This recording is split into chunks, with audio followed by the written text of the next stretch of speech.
This is story time again. So this one's a mix. Sometimes I tell stories. Sometimes I just give you some information and insight into the rules and how we make our decisions. Today, luckily enough to me, I have Dr. Davidson. He's the chief physician with the UFC, and he's going to help us explain the back of the head rule and why it's done.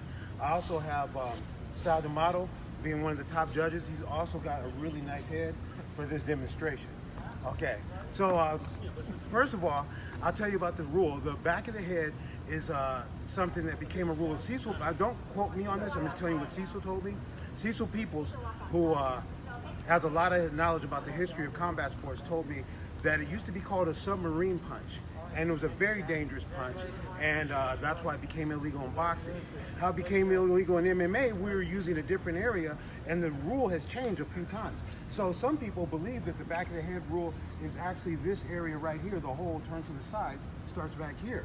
And so when they see blows here, they think that that's actually a foul, but it's not. The main thing, and now there's a story behind that, but let's get into what the actual area is. The main area that we want to protect is the nape of the neck. So imagine from this, look up a little bit. Imagine from the top of the ears around this area right here. That's what we're most concerned with. This area right here we throw in also as a hybrid rule. It's called the hybrid rule. And so when someone has someone's back, they have to have something to punch at. This is a three-dimensional sport.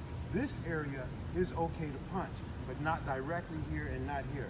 Dr. D, would you like to explain a little bit about that? Yeah, I mean, Herb really just laid it out anatomically great. You know, this area here that we're trying to protect, there's two things here. We have the basilar skull, which is a very vulnerable area. And then obviously we have the cranial-cervical junction, which is where the brain attaches to the spinal cord, the first cervical vertebral body. So this would be the actual area that we'd be most want to protect during a fight. Okay, so how we got to this hybrid rule is actually when the commission, our sport moved in California, our sport moved from the Indian reservations and the commission started regulating it. We became more active with the different commissions. I started going to the ABC, the Association of Boxing Commissions, and one of the chief physicians had a diagram he showed with this, what he wanted to be the back of the head, because with MMA, they saw a lot of punching here. And he had the whole head. It looked like, you know, someone wearing headphones. I think they called it headphones rule. And I refereed a fight, and not everybody was on board with this. I had talked to the main commissions, they were, but not everybody knew about it. I refereed a fight, and I gave a guy a penalty for hitting in that area, because that's what we had decided. I came under a lot of criticism. Big John had retired. This was the first time he retired. He was a commentator. He actually wrote an article saying, hey, that was a bad blow. That's not the back of the head. I called him, I wrote an article back, I showed him, I referenced the different doctors who had presented it and the diagram. So this got John, it chapped him so bad that he made a crusade to get that rule changed. And he did a lot of work at the ABC, and God bless him for doing it, because I think our sport is three-dimensional and we need somewhere to be able to punch at these times.